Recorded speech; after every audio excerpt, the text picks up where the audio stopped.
ما تخليش شكل الطائر ده يخدعك. طائر الكاتب عنده رفصة قاتلة فعلا. تخيل معايا انك ماشي في سهول افريقيا المفتوحة، الارض فاضية حواليك والجو هادي، وفجأة تشوف طائر ضخم طوله 1.5 متر تقريبا ماشي بخطوات واثقة كأنه بيستعرض نفسه. بس اللحظة اللي يشوف فيها تعبان أو كوبرا بيتحول من مشية الملوك اللي هو ماشيها لمطرقة قاتلة. الطائر ده اسمه الطائر الكاتب. وعموما بلاش نطول كتير، خلونا نبدأ. بس في الأول بقى كده ما تنسوش اللايك والشير والاشتراك في القناة والكلام الجميل ده كله. أنا إسلام سيد ودي قناة صندوق الدنيا.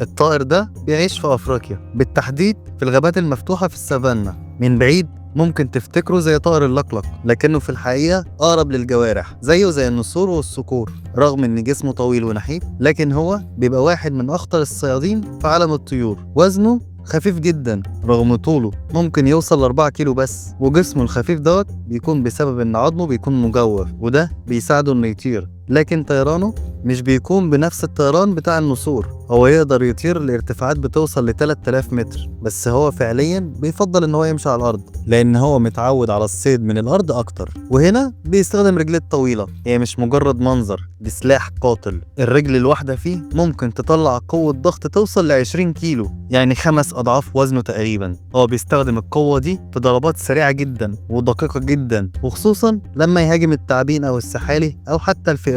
ضربه واحده من رجليه كفيله تكسر عمود فقري او تنهي حياه فريسه في ثواني. ومن كتر ما هو سريع بيقدر ينفذ الضربه دي ب 15 مللي من الثانيه، يعني اسرع من رمشه عين واسرع من رده فعل اي تعبان سام. واللي بيميز الطائر ده فعليا ان في تقارير بتقول ان هو عنده مناعه جزئيه ضد سم التعابين، وده بيديله افضليه كبيره جدا في الصيد. لكن الاهم من كده ان هو ذكي جدا، بيعرف يشتت انتباه الفريسه قبل ما يهجم. بيهز ريش جناحه وديله عشان يلفت نظر التعابين بعيد عن رجليه، ودي اللي هيضرب بيها الضربه القاتله. طائر الكاتب مش بس مشهور بقوته، لكن كمان مشهور بجماله. من زمان جدا حتى الفراعنه في مصر القديمه كانوا معجبين بشكله، لدرجه ان في نقوش اكتشفت في معبد الملكه حتشبسوت فيها صور لطائر الكاتب، رغم ان هو اصلا مش موجود في مصر. حتى الاوروبيين لما شافوه اول مره سموه ساجيتاريوس او الرامي، علشان ريش راسه كان شبه السهام اللي كان بيشيلها الرماة معاهم زمان. وبعد كده الاسم اتغير ليه سكرتيري بيرد، وده غالبا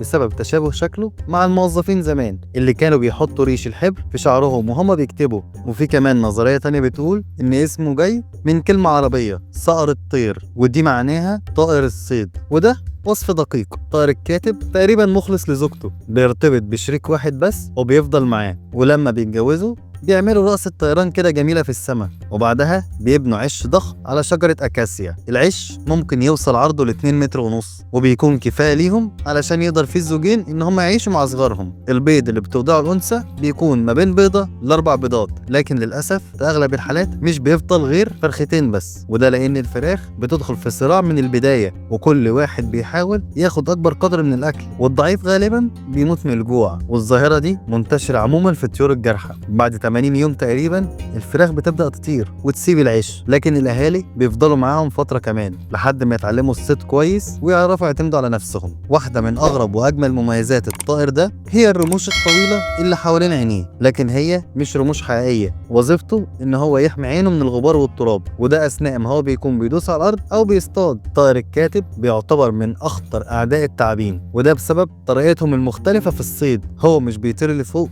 وبينزل ياخد الفريسة على طول زي الصقر، ولا بينقض عليها زي البومة، لكن هو بيقرب منها بس وهو ماشي على الأرض، يمشي حواليها يشتت انتباهها، ومرة واحدة يضرب بسرعة ودقة. الضربة بتتركز على الرأس أو العمود الفقري، ولو التعبان حاول يقاوم الطائر بيرجع خطوة ويضرب الضربة التانية لحد ما ينهي المعركة تماما ولصالحه. وفي الآخر طائر الكاتب مش مجرد طائر جميل أو مختلف في الشكل، ده مقاتل حقيقي، ذكي دقيق قاتل صامت، ماشي على رجلين طويلة في قلب السافانا. بيعتبر مثال واضح للجمال والقوة في نفس الوقت، وبيفكرنا دايما ان الطبيعة مليانة مفاجآت، وان في طيور جارحة مش لازم تكون بتطير في السماء، لكن ممكن تكون بتمشي على الأرض عادي. وبكده بتكون خلصت حلقة النهاردة. ما تنسوش بقى اللايك والشير والاشتراك في القناة والكلام الجميل ده كله، واستنونا في حلقة جديدة من قناة صندوق الدنيا.